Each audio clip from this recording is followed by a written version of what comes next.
dakhala al-jannah wa man 'asani faqad aba. Rawahu Ibnu Majah. Wa ma zadahum illa imanan wa taslima. Allahumma salli ala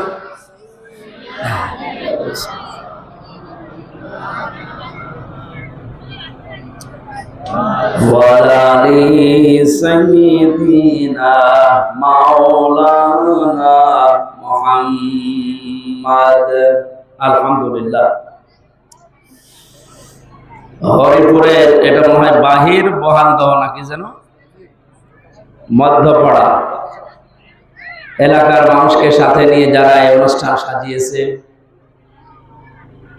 পৃথিবীতে আল্লাহর পরে যার স্থান মুহাম্মদুর রাসূলুল্লাহ সাল্লাল্লাহু আলাইহি ওয়াসাল্লামের জীবন থেকে কিছু কথা শোনার এবং বলার এই ব্যবস্থায় আসার তৌফিক যে আল্লাহ দিয়েছে, এই আয়োজন যত ছোট হোক, যার সম্পর্কে আজকের এই আলোচনা উনি কি ছোট? অনেক বড়। ইন্নাকা লাআলা খুলুকিন আযীম। হে নবী, আপনাকে আমি মহান চরিত্র দিয়েছি। কিয়ামত পর্যন্ত মানুষ শুধু অনুসরণ করে যাবে, এর কোল কিনারা কিছুই পাবে না। আযীম শব্দ এটা একটা মারাত্মক শব্দ। কোরআনে আপনি আযীম কোন নবীর নামের আগে দেখবেন না। ইব্রাহিম নবীকে আল্লাহ একবার ডাক দিয়েছিলেন খলিল, ইব্রাহিম খলিলা। ইসমাইল নবীকে আল্লাহ ডাক দিয়েছিলেন হালিম, গোলামিন হালিম। ইয়াকুব নবীকে আল্লাহ তার খাসিয়াত অনুযায়ী ডাক দিয়েছে। হযরত ইসহাক নবীকে বলেছিলেন আমার গোলামিন আলিম, জ্ঞানী বান্দা। আর মুহাম্মদ রাসূলুল্লাহকে আল্লাহ জানিয়েছেন খুলুকিন আযীম, মহান চরিত্রের বান্দা। এমন চরিত্র তাকে আল্লাহ দিয়েছে, আজ ১৫০০ বছর হয়ে গেল তার চরিত্রকে ছাড়িয়ে যাওয়া এ পর্যন্ত কেউ আসেনি, কিয়ামত পর্যন্ত আসবেও। এই জন্য আজকের এই আলোচনায় মানুষ আমরা ৫ জন, অসুবিধা নেই। যার সম্পর্কে কথা শুনছি, আমাদের এই ৫ জনের জীবনী আল্লাহ যেন তার মতো বানিয়ে দেন, বলেন আমিন। আমরা জানি এই ছেলে মেয়েরা যারা এই যে ঝামেলা করছে এদের বসিয়ে দিতে পারে। ভলান্টিয়ার কারা কি কেউ আছে? ২-১ নাই যে এটা আমার অনেকরে পাঠা। হ্যাঁ অনেক মামা, যাও তো একটা রাউন্ড দিয়ে আসো। যারা দাঁড়িয়ে আছে জোরে করে ধরবো, আস্তে করে বসে নিজে যা বললাম ওইটা করো, দেখো কাউকে বসাতে পারবে। আমরা হাদিসের পাতা থেকে জেনেছি যে পৃথিবীতে যদি কেউ ৩টা জায়গায় সময় ব্যয় করে, কিয়ামতের দিন এই সময়ের হিসাব আল্লাহ নেবেন না। সুম্মা লা তুসআলুনা ইয়াওমাইযিন আনিন নাঈম। প্রত্যেকটা জিনিসের হিসাব আল্লাহর কাছে দেওয়া লাগবে। নাকি আপনি মনে করছেন যে আমাকে আল্লাহ অনর্থক বানিয়েছে, আমার পেছনে সামনে কেউ নেই? ইয়াহসাবু আন্না মালাহু আখলাদা কাল্লা লা ইউবাদান্না ফিল হুতামা ওয়া মা আদরাকা মাল হুতামা। এরকম বহু আয়াত দ্বারা প্রমাণিত এটা। মানুষ অনেকে মনে করে ইয়াহসাবু আন্না ইল্লাম ইয়াকুন ইয়ারহু আহাদ, এরকম একটা আয়াত ছাড়া বালাদের ভেতরে আছে। সে কি ধারণা করে, মনে করে যে তাকে দেখার মতো কেউ নেই, সে এড়া ঘোড়া।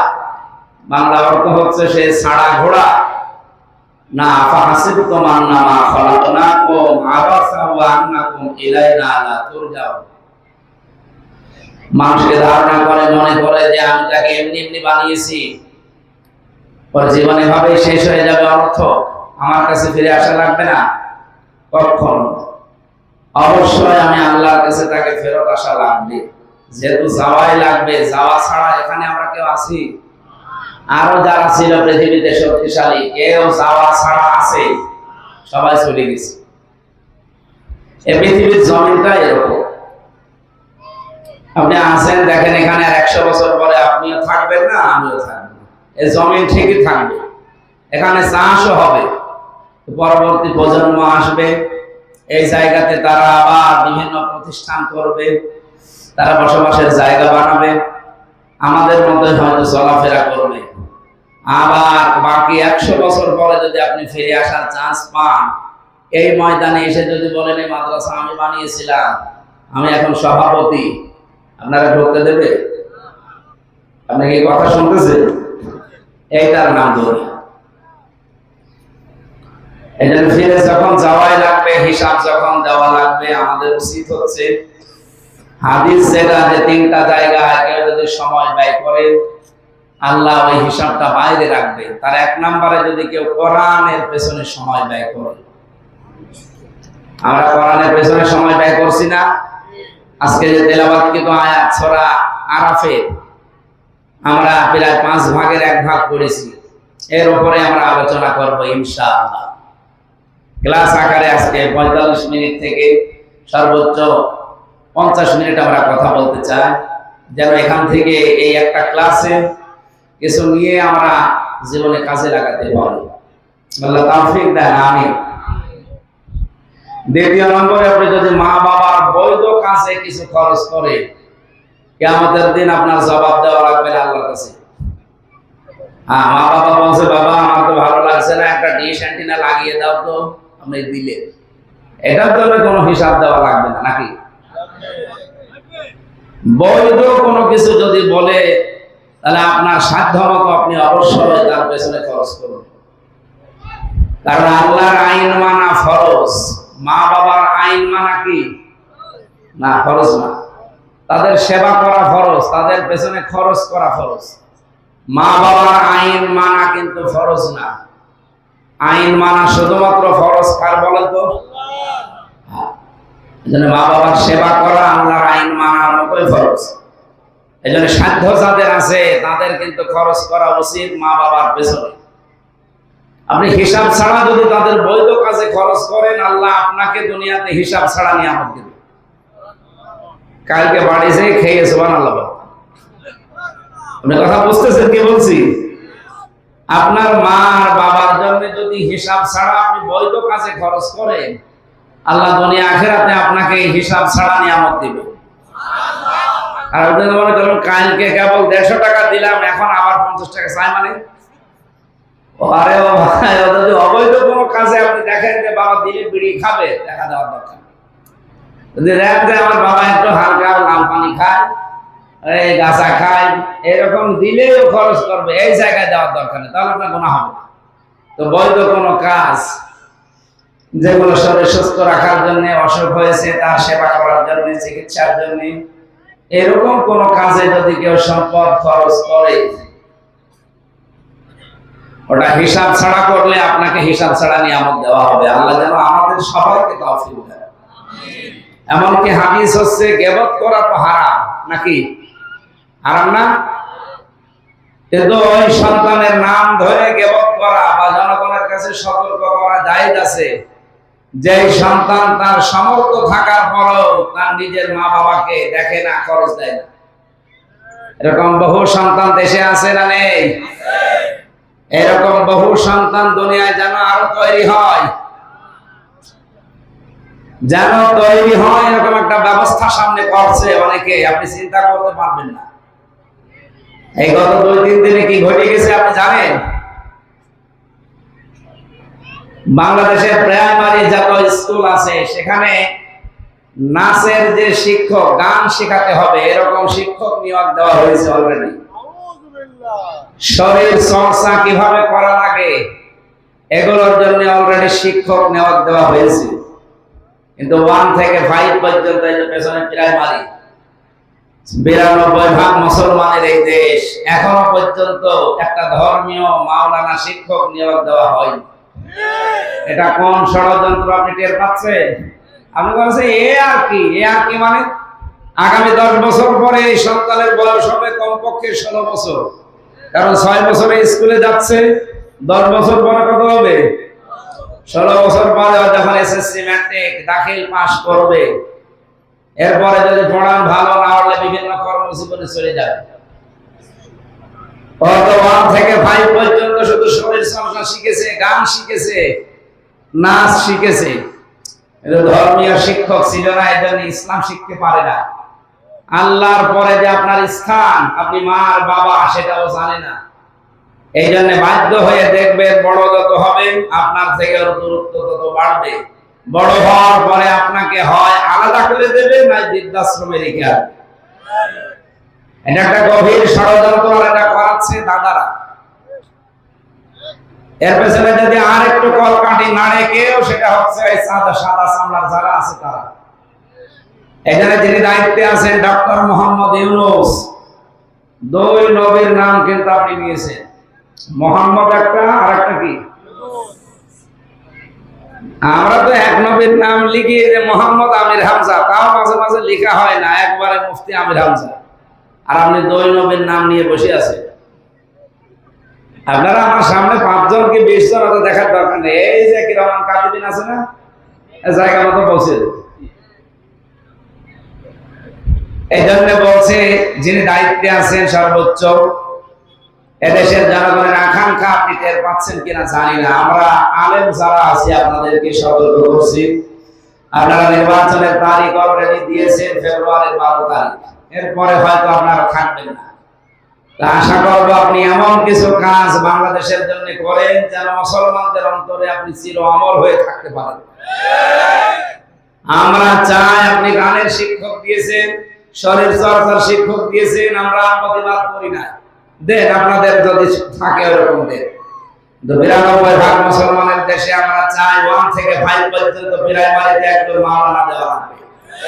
বলেন, ছোটবেলায় যদি ওরা না শেখে বড় হয়ে শিখবে? সে সময় পাবে? আমি ছোটবেলায় যখন কোরআন মুখস্থ করেছিলাম মাদ্রাসায়, ওই সময় আমার মাত্র 6 মাস 10-12 দিন সময় লেগেছে কোরআন মুখস্থ করতে। এখন আমার 1 পৃষ্ঠাতে 1 পৃষ্ঠা লাগবে 1 বছর। তাও একদিক থেকে পড়বো আর একদিকে ভুলে যাবো, কারণ সেই মেধা এখন আর আছে। আমি ওই সময় থাকতে কোরআনের আয়াত, পারা, পৃষ্ঠা, লাইন এগুলো মুখস্থ করেছিলাম, আমার আজও আয়ত্তে আছে। এখন আমি একটা হাদিসের ইবারত মুখস্থ করতে গিয়ে আমার ঘাম ছুটে যাচ্ছে, একদিকে পড়ি আর একদিকে ভুলে যায়। কারণ একটা মানুষের বয়স থাকে মুখস্থ করা, সবসময় মুখস্থ হয় না। যে সময়টা তারা এগুলো শিখলে মনে থাকবে, সেই সময়টা আপনি তাকে গান শেখাবেন, নাচ শিখাবেন, শরীর চর্চা শিখাবে। তো আস্তে আস্তে 5 বছর থেকে 10 বছর আপনার কাছে থাকবে, শেষ পর্যন্ত আল্লাহকে তো ভুলে যাবে। আল্লাহর পরে যে আপনার মা বাবার স্থান, সেইটাও ভুলে যাবে।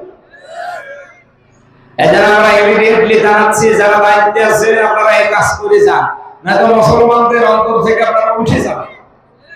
এটা কি শুধু আমির হামজার দাবি না, আমাদের সকলের দাবি?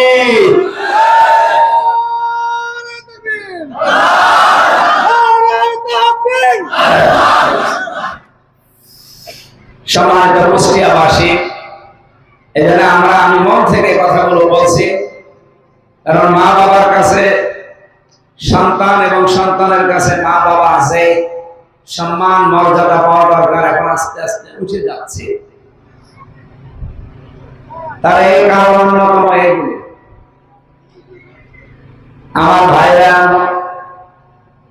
আল্লাহ রাব্বুল আলামিন যেহেতু নিয়ে যাবেন তার কাছে, এই জন্য আমাদের উচিত শিক্ষা ব্যবস্থায় যতদিন মা বাবা সম্পর্কে গুরুত্বপূর্ণ কোনো তথ্য আমাদের শেখানো না হয়, বিভিন্ন আলেমদের মুখে, বিশেষ করে ওয়াজ মাহফিলে, তাফসীর মাহফিলে, মিলাদ মাহফিলে, মসজিদের খুতবায়, সেখানে যতটুকু পান নিচে পড়াশোনা করে হলেও অন্তত আপনার বিবেক তো সায় দেয় যে আমার মা বাবা আমার আপনজন, তাই না? এতটুকু অন্তত মেনে চলার চেষ্টা করেন। আশা করছি আগামীতে কিয়ামতের যেদিন আপনি উঠবেন, মা বাবার পেছনে খরচ করার কারণে এই সম্পদ, এই সময়ের হিসাব আল্লাহ নেবেন না। 3 নম্বরে যারা পৃথিবীতে জিহাদের ময়দানে কাজ করে, আপনি যদি সরাসরি যেতে পারেন ভালো, যদি না যেতে পারেন যারা করছে তাদের পেছনে আপনি সমর্থন জানাবেন, পেছনে থাকবেন, তাদের পেছনে আপনার সময় এবং সম্পদ খরচ করবেন।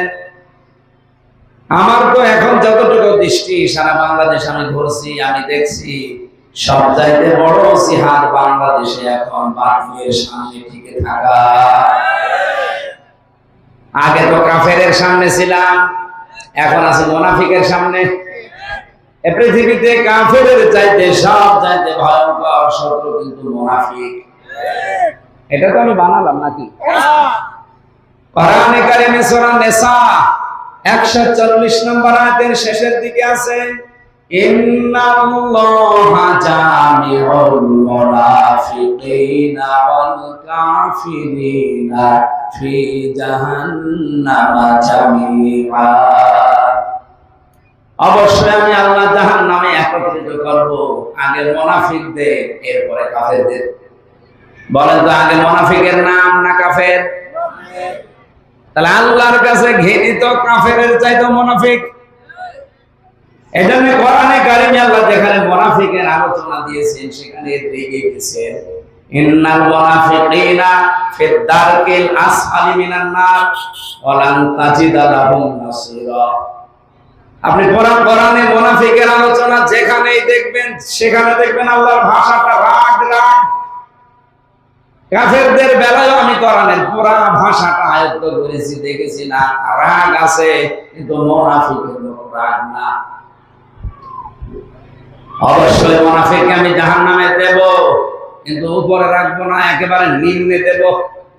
আসফালা ইসমে তাফসীর, এর চাইতে আর নিচে কোনো জায়গা নেই জাহান্নামে।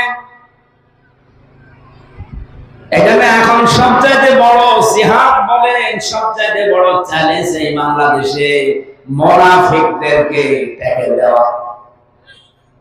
কাফের তো সরাসরি বোঝা চাইছে ও সরাসরি কাফের, কিন্তু মুনাফিকরা দুমুখী সাপ হয়। সামনে এসে বেশ ভালোই কথা বলে, পেছনে যে প্রকৃতি দেয়। আর আমার তো মনে হচ্ছে বাংলাদেশে এই সংখ্যা অনেক বেশি, যদি এখন কমতেছে।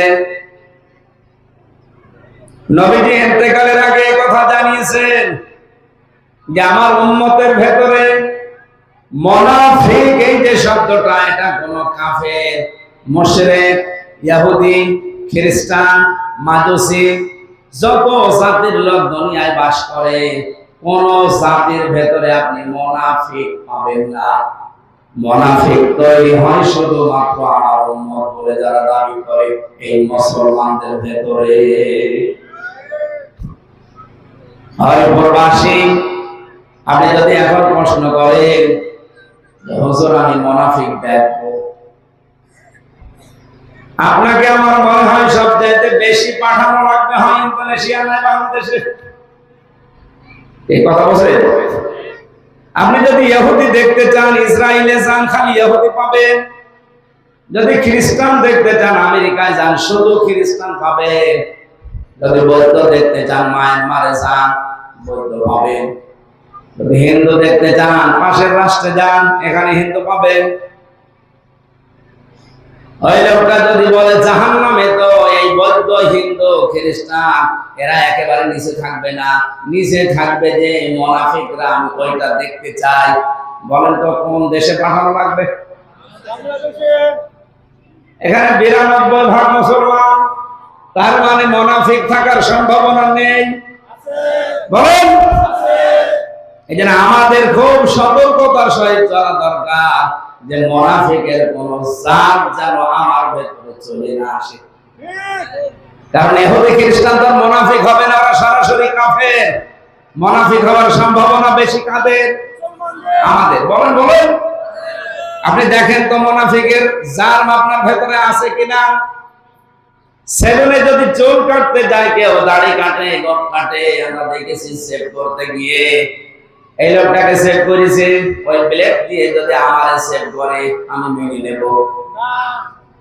সেলুনারে বলবো ভাই নাপিত ভাই দাঁড়া, ওই ব্লেডটাকে খোলেন। কারণ ওর মুখে যদি জার্ম থাকে, ওইটা যদি কেটে যায়, ওই রক্ত যদি আমার এখানে লাগে, আমার ওই জার্ম চলে আসতে পারে।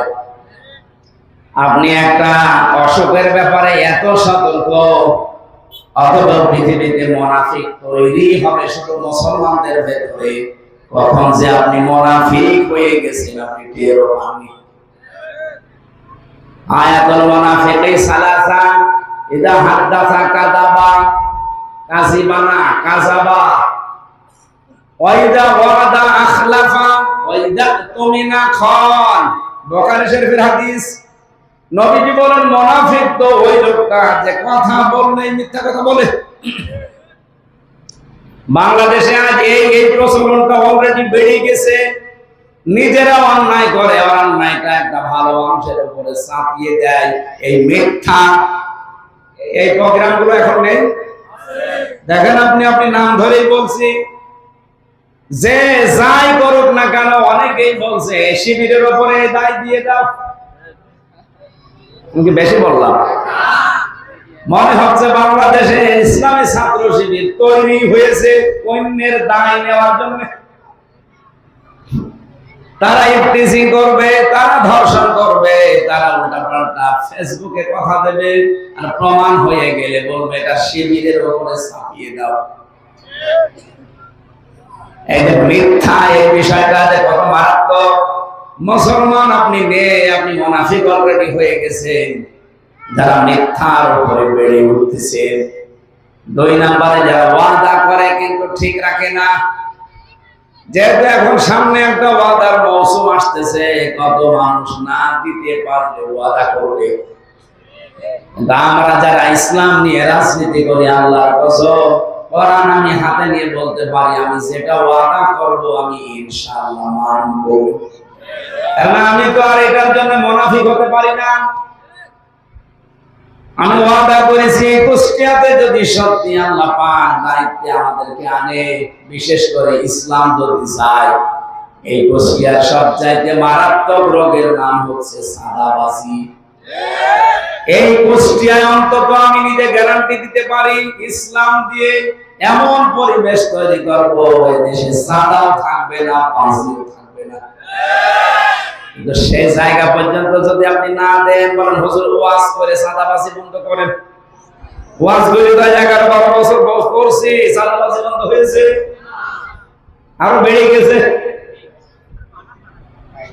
এই জন্য ইসলামের যত নিয়ম দেখবেন কোনটা অনুরোধ নেই যে বাবা সলিমুদ্দি এটা করো না।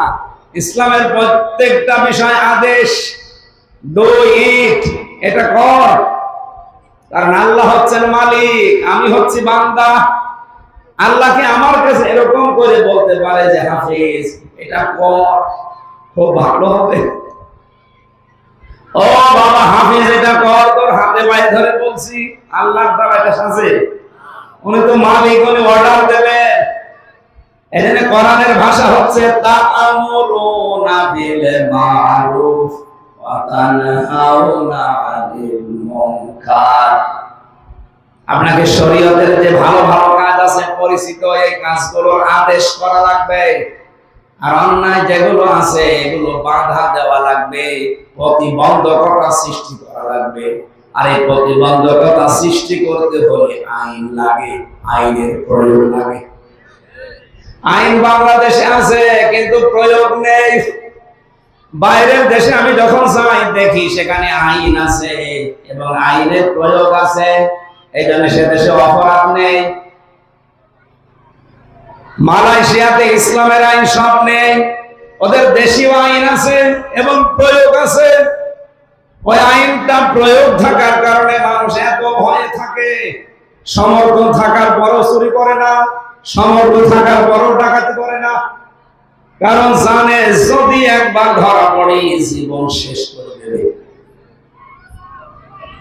মালয়েশিয়া তো বাংলাদেশের চাইতে প্রায় 5 ডবলের উপরে বড় বিশাল দেশ। আমার বছরে 4-5 বার করে আমি এমনিতে যাই মাহফিলে। আমি দেখেছি প্রায় রান করার আগে প্রতিদিন আমার 2000-2500 কিলোমিটার। তার মানে এরকম বাংলাদেশ 2টা প্রতিদিন পার হওয়া লাগে। আর ওই দেশে তো আমাদের মতো এরকম একেবারে ঢালু রাস্তা না, সমান্তরাল রাস্তা ওই দেশে খুব কম। বেশিরভাগ পাহাড়ি এলাকা, শুধু পাহাড়, পাথর, মরুভূমি আর পাম গাছ।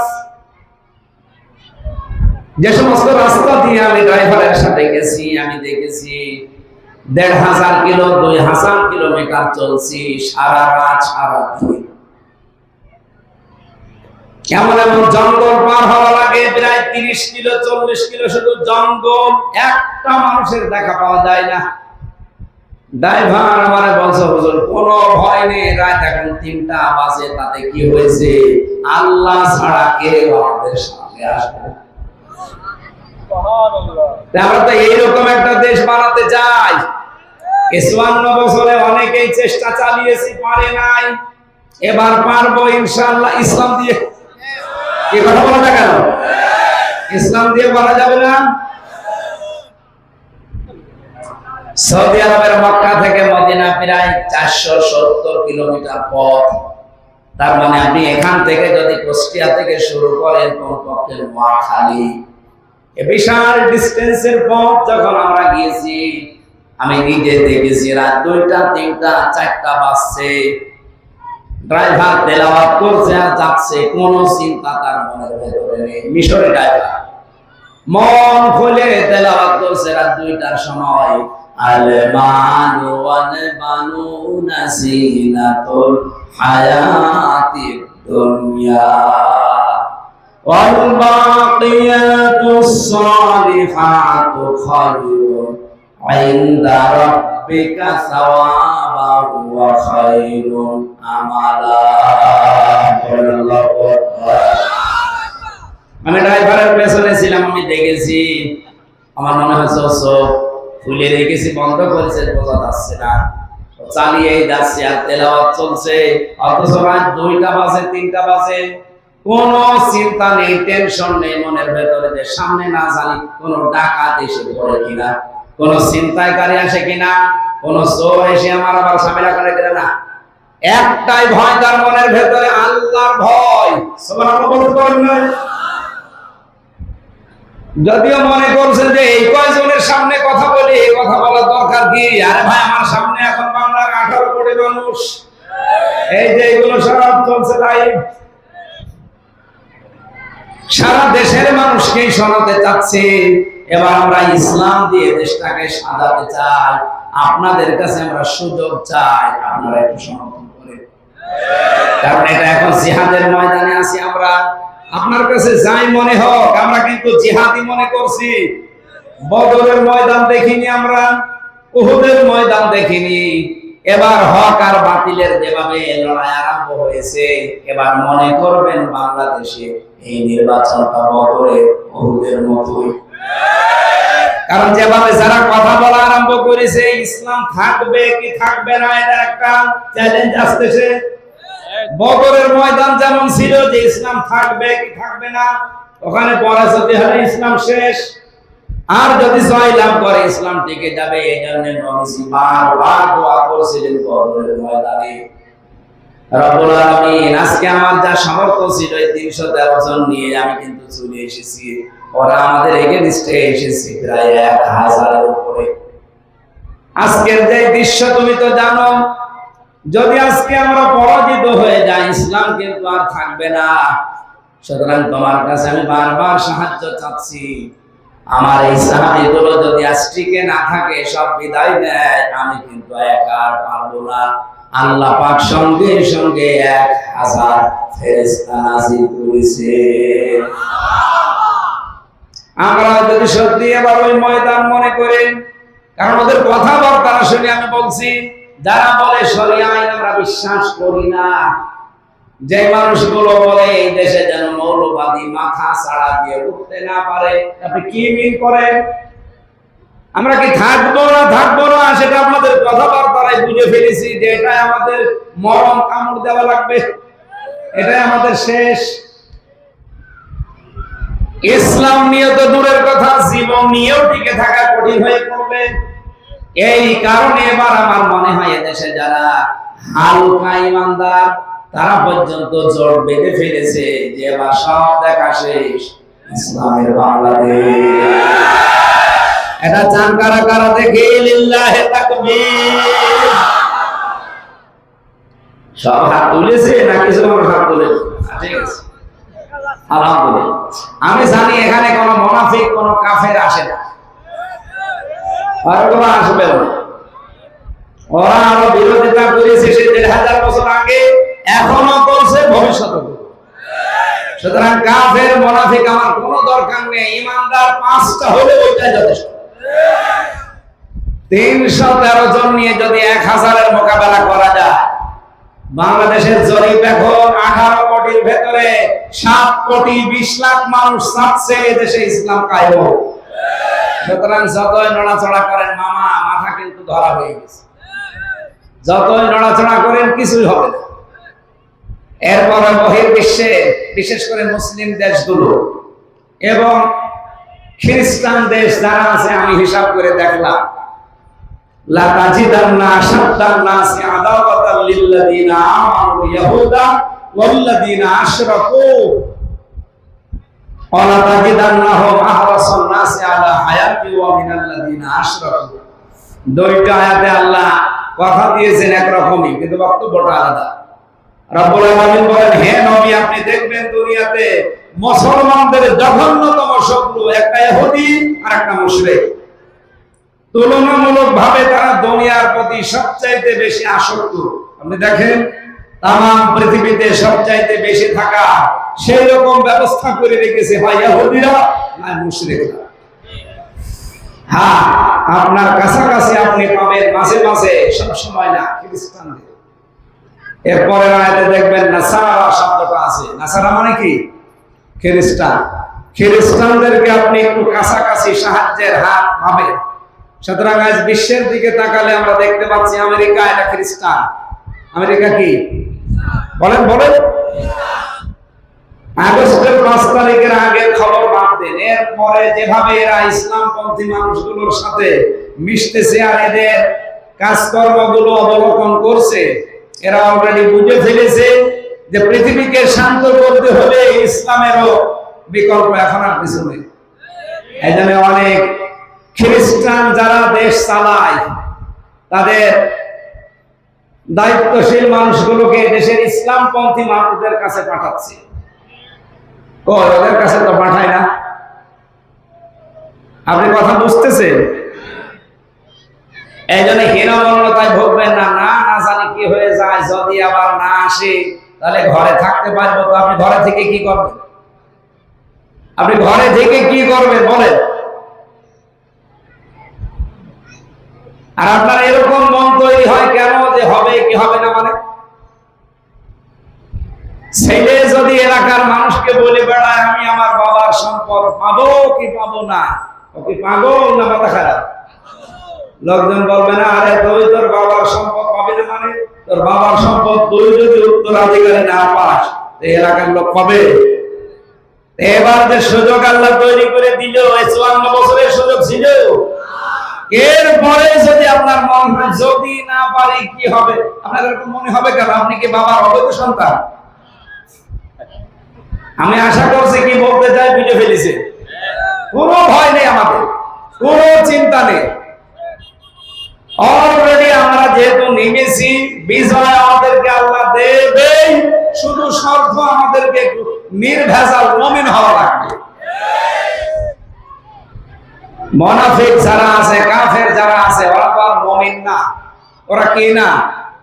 যদিও আমাদের সাথে মিলেমিশে চলে। আব্দুল্লাহ ইবনে উবাই যেমন রাসূলের পেছনে নামাজ পড়তো, রাসূলের সাথে রোজা রেখে ইফতারি করত, বিশ্ব নবীর সাথে হজ করে কাবায় 7 চক্কর দিত, মনা মুজদালিফায় দৌড়াদৌড়ি করত নবীর পেছনে, সব ছিল আল্লাহ নবীর সাথে। কিন্তু তবে তবে ওর যোগাযোগ ছিল আবু জাহেলের সাথে।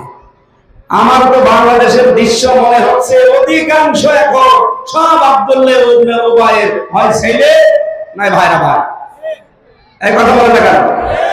আমরা কি এরকম? আমরা আবু বকরের মতো। সিদ্দিক আকবর হযরতে আবু বকরকে নবীজি ডাক দিয়ে বললেন, আবু বকর, এই যে 5 ছেঁচড় দিয়ে দিয়ে এই বালির ভেতরে হাঁটতেছ, তোমার কি পায়ে ব্যথা নাকি বাড়ির কথা মনে পড়ে গেল?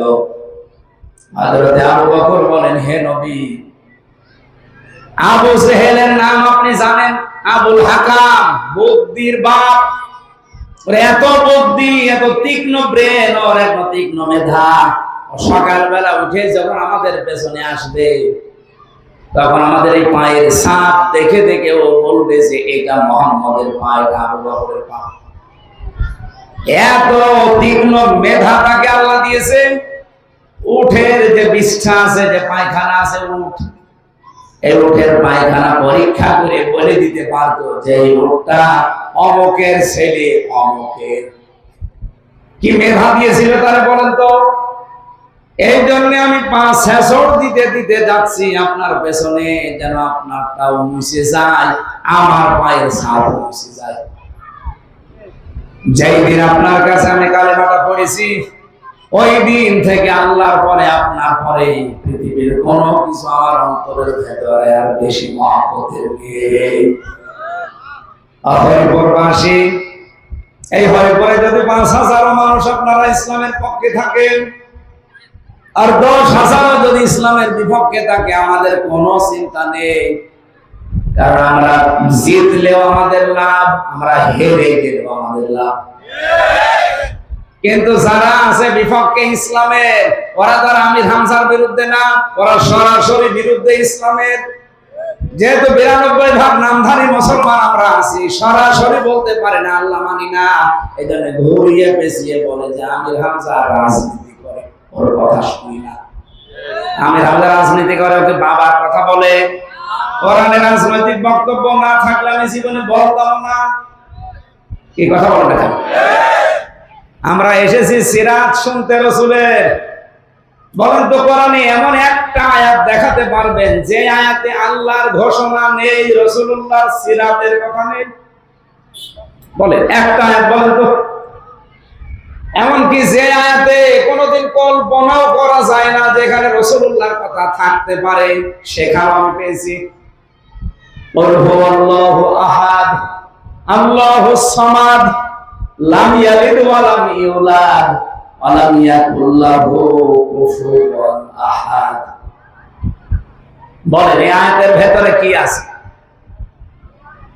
আল্লাহর একাত্মবাদের ঘোষণা আছে কি? আল্লাহ কয়জন? বলেন বলেন। এখানে আহাদ নেই, আল্লাহর কোনো অভাব আছে, এজন্য এখানে সমাদ নেই। আল্লাহর মতো কেউ নেই, তার থেকে কেউ আসে না, তিনিও কার থেকে নেই, এজন্য লাম ইয়ালিদ ওয়া লাম ইউলাদ, তার সমকক্ষ কেউ হতে পারবে না, কুফুয়ান আহাদ। বলেন তো এর ভেতরে রিসালাতের ঘোষণা কই? বল, যারা আছেন বলেন তো দেখি। সূরা ইখলাস যে পড়লাম, যে ব্যাখ্যাটা দিলাম, এটা সব পরিচয় কার? আল্লাহ। রাসূলুল্লাহর কোন পরিচয় আছে? আছে। মাথা তার কাটা হলো বলছে আছে। আছে কোনটা? এই যে কুল, হে নবী আপনি বলেন, রিসালাতের ঘোষণা হয়ে গেল না? কুল হুয়াল্লাহু আহাদ, আপনি বাংলা লিখতে হলে লেখা লাগবে হে রাসূল, হে নবী আপনি বলুন। অথচ কুলের ভেতরে কি এগুলো ছিল? রিসালাতের ঘোষণা নেই এমন কোন আয়াত নেই। ফালিয়াহদারিল্লাযীনা ইউখালিফুনা আন আমরিহি আন তুসিবাহুম ফিতনাতুন আও ইউসিবাহুম আযাবুন আলীম। সতর্ক থাকবা, আল্লাহর রাসূলের সিদ্ধান্তের বাইরে কোন কাজ যদি দুনিয়ায় হয়ে যায়, 1 নম্বরে বিপর্যয় নেমে আসবে, 2 নম্বরে কঠিন শাস্তি আসতেছে। বলেন নাউযুবিল্লাহ। আমার হরিপুরবাসী, আমি যেটা বোঝাতে চাচ্ছিলাম, যেহেতু জিহাদের ময়দানে টাকা পয়সা খরচ করলে, সময় দিলে হিসাব দেওয়া লাগে না। আর বাংলাদেশে এখন সামনে ইসলাম থাকবে কি থাকবে না, মুসলমানদের মুসলমানিত্ব থাকবে কি থাকবে না, সেরকম একটা চ্যালেঞ্জ আসতেছে। এই জন্য আমরা এইটাকে জিহাদের ময়দান মনে করছি। এই জন্য আমাদের সময় যদি ব্যয় হয় হবে, যদি অর্থ ব্যয় হয় হবে। আরে ভাই, ইসলাম কায়েম করে দেখানো ফরজ না, চেষ্টা করা ফরজ। কায়েম হলে ভালো, না হলে আপনার জীবদ্দশায় কোনো অসুবিধা নেই। আপনি যে চেষ্টা করেছিলেন, এর জন্য আপনার নির্ধারিত একটা বেতন আছে, ওই বেতনের নাম জান্নাত। আমি কথা বোঝাতে পেরেছি? আমরা কেউ এই বাংলাদেশের মালিক বলেন, এমনকি এই কোরআনের মালিক আমরা না। এ জমিনের মালিকও আমরা না, কোরআনের মালিকও আমরা না। এ কোরআন যদি কায়েম হয় আমাদের কোনো লাভ আছে না, আল্লাহর লাভ আছে। সুযোগটা সুবিধাটা পাবো আমরা। এ কোরআন কায়েম হলে আল্লাহর কসম এখানে জেনা থাকবে না, এখানে ডাকাতি থাকবে না, সাদাবাজির কথাও কেউ মুখ দিয়ে বলতে পারবে না। জেনা কোরআনের আইন যদি থাকে, আয-যানিয়াতু ওয়াজ-যানি ফাজলিদু কুল্লা ওয়াহিদিন মিনহুমা মিয়াতা জালদা, অবিবাহিত হলে যদি জেনা করে ধরা পড়ে 80 বেত্রাঘাত, 100টা বেত্রাঘাত করা লাগবে মিয়াতা। আর যদি বিবাহিত হয়ে জেনা করে ওরে মাটির ভেতরে গেড়ে ফেলে পাথর দিয়ে মেরে ফেলা লাগবে। সৌদি আরবে আমরা নিয়ে গিয়েছিল গলা কাটা মসজিদে, যে জেনা করলে যেখানে গলা কেটে ফেলে ওই মসজিদে গিয়েছিলাম দেখতে। সৌদি আরবে প্রকাশ্যে গোপনে যদি কিছু থাকে, ও প্রকাশ্যে কোনো জেনা নেই এই কারণে, কারণ একবার যদি কোনো কায়দায় ধরা পড়ে যায় সে যেই হোক তার খবর আছে। বাংলাদেশে এরকম একটা বিচার আপনি একটু দেখান, আমার মনে হয় ছেলেদের সে স্বপ্ন দোষ বন্ধ হয়ে যাবে। জেনা করা তো দূরের কথা,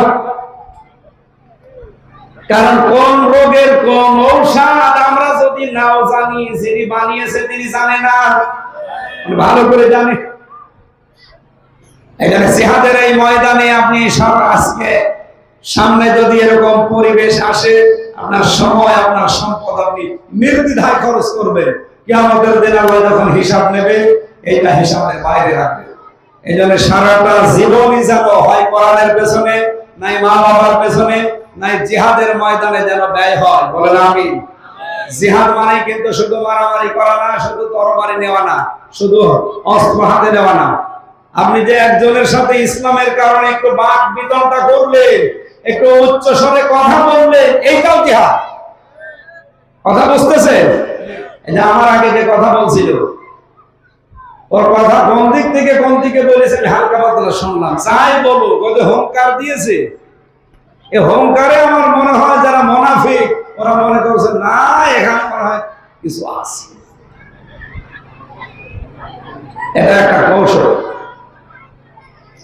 সম্মানিত ভাইরা, আমরা যারা সত্যি আজকে কোরআনের এই ময়দানে আসলাম, আমরা আজকে অবশ্যই খুশি। মানুষ আমাদের কম বেশি এটা ফ্যাক্টর না।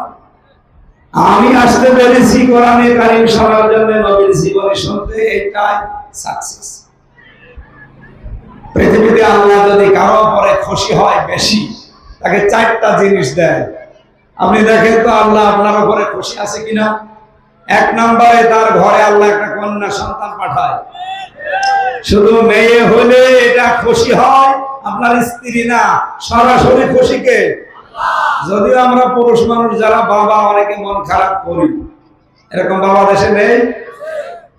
এরকম বাবা দেশে থাকার পেছনে কারণ হচ্ছে এই দেশে ইসলাম না থাকা। ইসলাম থাকলে মেয়ে হলে আপনি আরো আনন্দ করতেন, কারণ ওরে টাকা পয়সা দিয়ে কিনে নিয়ে তারপরে বউ বানানো লাগবে। যেহেতু ইসলাম নেই, এই জন্য একটা মেয়ের পেছনে বাবার সব খরচ করার পরও শান্তি পাওয়া যাচ্ছে না। এটা আমাদের যাদের মেয়ে আছে, অন্তত আমরা আল্লাহ যেহেতু খুশি, আমরাও 2 নম্বরে যদি আল্লাহ খুব বেশি খুশি হয়ে যায় তখন জমিনে বৃষ্টি নাজিল করে। 3 নম্বরে যদি আরো বেশি খুশি হয় মানুষের উপরে, তখন তার বাড়ি মেহমান পাঠায়। কিন্তু আমরা এটাই নারাজ। 4 নম্বরে যদি একেবারে সর্বশেষ আল্লাহর আর খুশি ধরে না, তখন ওই লোকটাকে আল্লাহ রোগ দেয়। রোগ সব অসুখ বিসুখ দিয়ে আল্লাহ পরীক্ষা করে। এই 4টা যাদেরকে আল্লাহ দিয়েছে, মনে করবেন আল্লাহ অনেক খুশি আপনার উপরে। আর একটা বিষয় বলবো এর বিপরীত, যেটা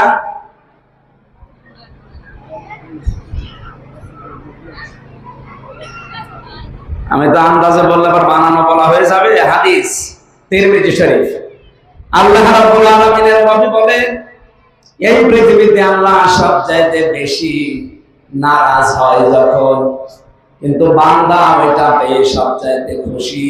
আর আল্লাহ সবচাইতে বেশি নারাজ তার এক নাম্বারে হচ্ছে যৌতুক। আমারে মামা, অনেক মামা বলছে নাউজুবিল্লাহ, ওর কয়দিন পরে বিয়ে, ও তো ধরা খাবে। আলহামদুলিল্লাহ। তাহলে আল্লাহর সবচাইতে বেশি বেজার হয়ে যায়, নারাজ হয়ে যায়, আর মানুষ বেশি বেশি খুশি হয় কয়টা কারণে? চারটা। কয়টা? আর এক নম্বরে যৌতুক যেখানে হয় আল্লাহ নারাজ হয়ে যায়, কিন্তু ওই বর এবং বরের বাবা খুশি। দুই নম্বরে বিশ্ব নবী জানিয়েছেন আল্লাহ সব চাইতে আরো বেশি নারাজ হয়ে যায় ওই সময় যখন দেখা যায় মানুষ বসে বসে গীবত করে। এটা তো নেই নাকি? তিন নম্বরে বেশি আল্লাহ আরো বেশি যখন নারাজ হয়, রেগে যায়, কিন্তু মানুষ খুব আনন্দ পায়, খুশি হয়। তিন নাম্বার কারণ হচ্ছে মিথ্যা কথা বলা। এটা তিন নাম্বারে এসেছে। চার নাম্বারে পেয়েছি আমি, এটা মনে হয় না বলাই ভালো, এলাকায় এটা নেই। চার নম্বরে আল্লাহ সব চাইতে বেশি রেগে যায় তখন, কিন্তু মানুষ খুশি। সুদ। এলাকায় সুদ আছে? অনেক মানুষ দেখা যায় টাকা ছেড়ে রাখে, 1000 টাকা দেয়, 1 মাস পরে নেয় 1100 টাকা, তার মানে 100 টাকা বেশি। আপনি ইন্টারেস্ট বলেন, লাভ বলেন, যাই বলেন, এটা কিন্তু মায়ের সাথে জেনা করার স্বামীর। আল্লাহ যে রেগে যায় সবচেয়ে বেশি এই একটা কারণে। সুতরাং এলাকায় যারা এই কাজে আছেন, আপনি থেমে যান, এখন ছেড়ে দেন। রব্বুল আলামিন বলে দারু মা বাকিয়া মিনার রিবা ইন কুনতুম মুমিনিন, সুদের সম্পর্ক যার সাথে যার আছে ছেড়ে দাও যদি মুমিন বলে দাবি করো। সুতরাং মুমিন বলে আল্লাহর কাছে যদি আপনি টিকে থাকতে চান, সুদ নামে এই ভয়ঙ্কর অপরাধ ছেড়ে দেওয়া লাগবে। যদিও এই দেশে এখন আমরা পারছি না, আর এটা পারা যাবে ওই সময় যখন এই দেশে যাকাত ভিত্তিক অর্থনীতি কায়েম হবে, ব্যাংকগুলো সব ইসলামী শরিয়া আইন অনুযায়ী চলবে। তখন আপনি চেষ্টা না করলেও টাইট হয়ে যাবে, আপনি পারবেন না। বলে ব্যাংকে সুদ ছাড়া চলে, সৌদি আরবে চলছে না, আফগানিস্তানে চলছে না, ব্যাংক চলে না সুদ ছাড়া, ওদের তো চলছে কি করে? এই দেশেও চলবে, খালি ইসলামকে নিয়ে এসে দেন। ও কিভাবে চালাতে হয় সব নীতি ওর কাছে আসে। ওর কাছে বায়ে সালাম আছে, বায়ে ইস্তেসনা আছে, বায়ে মুআজ্জাল আছে, বায়ে ওয়াহিদা আছে। আপনি বেচা কিনা করবেন, কিন্তু এই সিস্টেম গুলো মেনে নেন। মোশারাকার সিস্টেম দেবে ব্যাংক, মোদারাবা দেবে, মোরাহাবা দেবে, এগুলো সব ইসলামী ব্যাংকের নিয়মে আছে, কিন্তু বাংলাদেশে অন্য কোনো ব্যাংকিং ব্যবস্থায় নেই। কিন্তু ইসলামী ব্যাংক 100% পারছে না, কারণ ওনারা আবার বাংলাদেশ ব্যাংকের সাথে কারবার করা লাগে। কিন্তু বাংলাদেশে যদি ইসলাম দিয়ে চলে, তখন বাংলাদেশ ব্যাংকও কি দিয়ে চলবে? বলেন বলেন। আল্লাহ সবচেয়ে বেশি রাগান্বিত হয়ে যায় এই সুদের সাথে জড়িত হলে। অথচ আমরা ছোট বড় কম বেশি সবাই ডাইরেক্ট ইনডাইরেক্ট এর সাথে আমরা জড়িত। তার মানে আল্লাহ আমাদের উপরে খুশি না নারাজ? এই যে 4-8টা জিনিস বললাম, আল্লাহ সবচেয়ে বেশি খুশি হয় ওই 4টা জিনিস দিতে পারলে। আর এই 4টা জিনিস মানুষ আরম্ভ করলে আল্লাহ সবচেয়ে বেশি নারাজ হয়। আল্লাহ আমাদেরকে ওই 4টা জিনিস পেয়ে আনন্দ করার তৌফিক দিন, আর এগুলো ছেড়ে দিয়ে খুশি থাকার সুযোগ দেন। বলেন আমিন। সূরা আরাফের 157 নম্বর আয়াতের প্রথম অংশে ছিল আল্লাযীনা যারা ইয়াত্তাবিউনার রাসূলান নাবিয়্যাল উম্মিয়্যা, এই পৃথিবীতে অনুসরণ করবে এমন একজন নবী, এমন একজন রাসূল যার পরিচয় এখানে আল্লাহ 3টা দিয়েছেন। 1 নম্বরে তিনি ছিলেন আল্লাহর রাসূল, 2 নম্বরে তিনি ছিলেন নবী, 3 নম্বরে তিনি ছিলেন উম্মি। দ্বিতীয়, এই পৃথিবীতে অন্য কোন কিতাবে নবীদের নাম আল্লাহ এত ব্যবহার করেননি অথচ আমাদের নবীর নাম তাওরাতে, ইনজিলে, জাবুরে সবচাইতে বেশি ব্যবহার হয়েছে। আল্লাহ বলেন যেমন তেমন ভাবে না, আল্লাযী ইয়াজিদুনাহু মাকতুবান, লিখিত অবস্থায় দিয়েছি। তাওরাতে মুসা নবীর নাম যদি থাকে 100 বার, মুহাম্মদ রাসূলুল্লাহর নাম আল্লাহ দিয়েছেন 1000 বার। ইনজিলে যদি ঈসা নবীর নাম থাকে 5 বার, মুহাম্মদ রাসূলুল্লাহর নাম আছে 50 বার। জাবুর কিতাবে দাউদ নবীর নাম যদি 10 জায়গায় পান, মুহাম্মদ রাসূলুল্লাহর রিসালাতের ঘোষণায় দেওয়া আছে 100 জায়গায়। এজন্য আল্লাযী ইয়াজিদুনাহু মাকতুবান ইনদাহুম ফিত তাওরাতি ওয়াল ইনজিল। আমি এমন একজন নবীর অনুসরণ করতে তোমাদেরকে বলছি, যেই নবীর লিখিত, যেই নবীকে লিখিত অবস্থায় আমি আল্লাহ তার মর্যাদা বাড়াতে তাওরাতে, জাবুরে, ইনজিলে আমি আল্লাহ লিখে দিয়েছি। সুতরাং আমরা যারা আলোচনা শোনার জন্য, জীবনী শিক্ষা নেওয়ার জন্য আজকে বসেছি এখানে, উনি আমাদের মতো সাধারণ মানুষ না, যেমন তেমন মানুষ না, উনি হচ্ছে অসাধারণ মানুষ। রব্বুল আলামিন নিজের পরে যার স্থান দিয়েছেন, আমি এটা আদাবুল মুফরাদে পড়েছিলাম, বিশ্বনবী জানিয়েছেন এই পৃথিবীতে কোন মানুষ যদি আমার পাঠানো সর্বশেষ নবী মুহাম্মদ রাসূলুল্লাহর আদর্শ বাদ দিয়ে অন্য কারো আদর্শ যদি গ্রহণ করে দুনিয়ায় চলে, ও মারা যাওয়ার পরে ওর কোনো হিসাব আমি নেব না, বিচারও করব না, বিনা হিসাবে বিনা বিচারে লোকা জাহান্নামী। কত শক্ত কথা, চিন্তা করেন তো বাংলাদেশের জন্য। এই হাদিসটা আমার মনে হয় যদি এই দেশের সাথে আমি মিলাই, বহু মানুষের কপালে অলরেডি আগুন লেগে গেছে। যেহেতু তারা আদর্শ হিসাবে রাসূলুল্লাহকে মানে না, তাদের আদর্শ হয়েছে অন্য কেউ। এটা রেকর্ড হচ্ছে, ছড়িয়ে যাচ্ছে। যারা যারা শুনছে, আপনার বিবেকটা কাজে লাগানে হাদিসটার দিকে তাকিয়ে। এরপরেও যদি কারো বিবেকে কাজ না করে, আমার আর কিচ্ছু করার নেই। এই কোরআন শরীফ দিয়ে আপনার কিছুই হবে না, বুখারী শরীফ দিয়েও হবে না, আপনার লাগবে বুখারী শরীফ।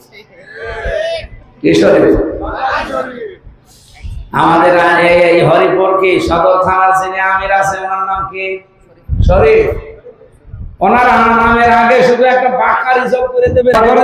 ভালো লাগছে না, এত জায়গা মতো গুজো মারছে, তাহলে তো আমার সমস্যা না, সমস্যা আপনার। এই কথা বলে দেখেন, এই যে দুধ, মিল্ক, এটা কি ভালো না খারাপ? কি সবার জন্য ভালো? যারা আমাশা, ওর জন্য দুধ ভালো। ওরে যদি আপনি দুধ খাওয়ান, দুধ তো ভালো জিনিস। Milk is an ideal food বলা হয়, আইডিয়াল ড্রিঙ্ক না, আইডিয়াল ফুড। যদিও এটা তরল জিনিস, তারপরও ড্রিঙ্ক বলা হয় না। আপনি যারা লেখাপড়া করে দেখেন, ফুড বলা আছে। বিজ্ঞান প্রমাণ করে জানিয়েছে যে পৃথিবীতে যত খাবার আছে, একমাত্র দুধ, যার ভেতরে খাবারের চাহিদাও মিটে যায়, পানির চাহিদাও মিটে যায়। এই জন্য আইডিয়াল ফুড বলা হয় এটাকে, আদর্শ খাবার। অথচ এত বড় আদর্শ খাবারও আমাশার রোগীকে দিলে পায়খানার রাস্তা সরাসরি হয়ে যাবে। এখন এই 10 কি দুধের নট পেটে, বলেন বলেন। আমি কোরআনের কথা, হাদিসের কথা ডাইরেক্ট, একেবারে ডাইরেক্ট ভাবে বলেছি, নাম ধরেও বলেছি। এখন এই দোষ কি কোরআন হাদিসের না হইতে চলে যাচ্ছে? দুধের কোনো দোষ নেই ভাই, দুধ আসলে ভালো জিনিস। কোরআনেরও দোষ না, কোরআন ভালো, দোষ আপনার। আপনি তো যারা আদর্শ মতো চলতে পারছেন না, এই জন্য আপনার সমস্যা হচ্ছে। যারা আদর্শ মতো চলে, ওদেরকে আপনি মাথায় বাঁশ দিয়ে, বাড়ি দিয়েও আলাদা করতে পারবেন না। কোরআনের আন্দোলন থেকে পাওয়া যাবে তাদের। তারা যে সিদ্ধান্ত নিয়ে রাসূলের আদর্শ মানতে অলরেডি লেগে পড়েছে, তাদেরকে আর কেউ এদেশ থেকে ফেরাতে পারবেন না। হয় ওরা কবরে যাবে, না ইসলাম এদেশে কায়েম করে ছাড়বে ইনশাআল্লাহ। আমাদের যাদের স্ত্রী অবাধ্য আছে, আপনার স্ত্রী আর কতটুকু অবাধ্য থাকতে পারে বলেন? লূত একজন নবী, হযরত লূত নবীর স্ত্রী অবাধ্য ছিল। উনি যে দাওয়াতি মিশনে কাজ করতেন, ওই জামানার বড় গোনা ছিল পুরুষে পুরুষে জেনা করা। অথচ এই কাজে উনি বিরোধিতা করতেন, আর ওনার স্ত্রী ঘরে থাকা বউ এটা সাপোর্ট করত। যারা করত তলে তলে তাদের পেছনে থাকত। আপনার বউ তো এত খারাপ না নাকি? সুতরাং মহাবত যারা এসেছেন তাদের সাথে আচরণ ভালো করা লাগবে। নবীজি বলেন পুরুষের ভেতরে উত্তম পুরুষ ওইটা যে তার স্ত্রীর কাছে উত্তম। এবার আমরা অনেকেই ধরা খেয়েছি। হাদিস পড়ছিলাম, একটা মানুষ স্ত্রীর সাথে মারামারি গন্ডগোল এমনকি অনেক কিছু হয়ে গেছে, বর রাখবে না, বাদ দিয়ে দেবে, তালাক দেবে, এই কথাগুলো বলতে নালিশ আকারে নিয়ে এসেছে খলিফা হযরত ওমরের কাছে। বাড়ির বাইরে দাঁড়িয়ে শুনে হযরত ওমরকে তার স্ত্রী যা তা বলে কথা বলছে। লোকটা অনেকক্ষণ শুনলেন, শুনে কিচ্ছু আর মনে করে চলে যাচ্ছে। হযরত ওমর বাড়ি থেকে বের হয়ে দেখে একটা লোক এসেছে কিন্তু চলে যাচ্ছে। ডাক দিয়ে বললেন, ভাই এদিকে আসেন, আমার কাছে যারা আছে কিছু না কিছু চাই বা বলে, আপনি মনে হচ্ছে কিছু বলতে এসেছিলেন, চলে যাচ্ছেন কেন? লোকটা বলে, খলিফা আমার বলার দরকার নেই। কেন? কারণ আমি যে নালিশ দিতে এসেছিলাম, এসে আমি তার জবাব পেয়ে গেছি। আমি বড় সাথে গন্ডগোল করে আপনার সাথে নালিশ দিতে এসেছিলাম, এসে দেখছি আপনি বড় শোনেন, আপনার কাছে বলে করবো কি? আর দাদা আমার তাকে হাত ধরে বসালেন, মাথায় গায়ে হাত দিয়ে বললেন, ভাই আমার বাড়িতে যে স্ত্রী এতক্ষণ আমারে গরম দিচ্ছিল, ওটা আমার সন্তানের মা। আমাকে বাবা ডাক শোনাতে গিয়ে সে তার জীবনের উপরে রিস্ক নিয়েছে। এই কথা বলে না কেন? একটা মানুষ যখন সন্তান জন্ম দেয় সে কিন্তু ধরেই নেয় যে বেঁচে থাকলেও থাকতে পারি, মরে গেলেও যেতে পারি। আমার ম্যাডাম এই 3 নাম্বার যে বাচ্চাটা হাফসা জান্নাত, ওরে যেই দিন রেখে আমার কাছে, ও তো জন্ম নেবে, আগের যে 2টা আছে ওই 2টাকে আমার কাছে রেখে যখন যাচ্ছিল, ওই দিন ওর কান্না দেখেছিলাম, হাওমাও করে কাঁদতেছে। ও যদিও প্রায় 19 ব্যাগ রক্ত লেগেছে, ওই দিন প্রায় 3 দিন একাধারে আইসিইউতে ছিল, লাইফ সাপোর্ট যেটা বলা হয়। আমি ধরেই নিয়েছিলাম সবাই যে না আর মনে হয় ফিরবে না। ডাক্তাররা পর্যন্ত আশা ছেড়ে দিয়েছিল। তার মানে ওরা এই নিয়ত নিয়ে যায়। আমারে বারবার বলছিল যে 2টা মেয়ে রেখে গেলাম, এরা যেন এতিমের মতো না থাকে, আমি যদি ফিরে না আসি। ওর বিশ্বাস যে ফিরে নাও আসতে পারি। তার মানে এত বড় একটা রিস্ক নিয়ে যেই মেয়েটা আপনাকে বাবা ডাক শুনিয়েছে, সে মেতরের কাজ পর্যন্ত করে এই বাচ্চাদের জন্য। এত কিছু কষ্ট যে সহ্য করছে, তা তার একটু গরম শুনলে সমস্যা কি? তাই বলে আজকে থেকে মেয়েরা মনে করছে পাওয়ার পেয়ে গেলাম, দরকার হয় গায়ে হাত তুলবো না। সম্মানিত মা বোনেরা, এই পৃথিবীতে আল্লাহর পরে যদি সেজদা দেওয়া জায়েজ থাকতো, নবীজি কিন্তু স্বামীর নাম জানিয়েছে যে স্বামীর পায়ে সেজদা দেওয়ার হুকুম দিতেন। কত বড় সম্মান আল্লাহ তাকে দিয়েছেন, আপনি টের পেয়েছেন? স্বামীর অনুমতি ছাড়া নিজের বাড়িতে, স্বামী যাদের পছন্দ করে না এরকম মানুষকে বাড়িতে ঢুকতে দেওয়া যায় না। পাশের বাড়ির একজন দেবর আছে, চাচাতো, স্বামী তারা দেখতে পারে না, তার সাথে সম্পর্ক ভালো না, অথচ স্বামী বাইরে চলে গেলে আপনি তারে বাড়িতে ঢুকতেও দেন, গল্প করেন, বাকি কাজ নাই নাই বলেন। এরকম বহু দেশে নেই? ও যদি সারা জীবন নামাজ পড়ে, স্বামী যেটা চাই না আপনি ওইটা চাইলেন কেন? এই জন্য আপনার নামাজ কবুল হবে না। একজন বলল ঠিক, তার মানে ও ধরা খেয়েছে। আল্লাহ ওকে অন্তত ধরা না খাওয়া। হাজারো মানুষ আমরা এরকম আছি, বাবা মারা গেছে, স্বামী যদি বলে না যাওয়ার দরকার নেই, মাটি দিয়ে দিক, স্বামীর অনুমতি ছাড়া বাবাকে আপনি দেখতেও দিতে পারবেন না। এটার নাম স্বামী। আপনি বলছেন সোতা নাতা নিয়ে তারে খোটা দেন, একটা সাবান কম হলে তারে গালি দেন। বলেন তো এরকম বউ আছে কার? হাত বলেন তো। না এখানে নেই, আলহামদুলিল্লাহ। মেয়েদের আজ আমার দরকার নেই, অথচ সব আল্লাহ বলে বসে আছে, ওরা এমনি জান্নাতি। আল্লাহ আমাদের মেয়েদেরকে হযরতে রুকাইয়া, কুলসুম বিশেষ করে ফাতেমাতুজ জোহরার মতো বানিয়ে দিন, জোরে বলেন আমিন।